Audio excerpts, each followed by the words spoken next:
sa sitwasyon sa Kuwait. Tahimik naman dito sa may location namin.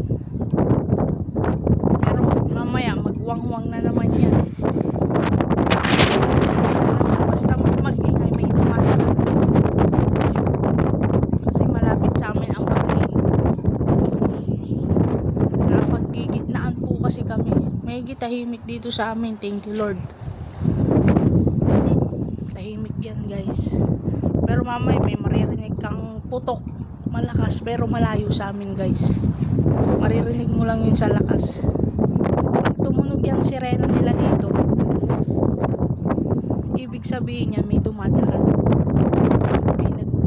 May laban-laban sa taas. Tahimik dito.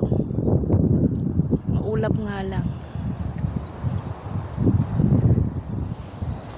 Kaya sa lahat ng mga OFW dyan, ingat po kayo.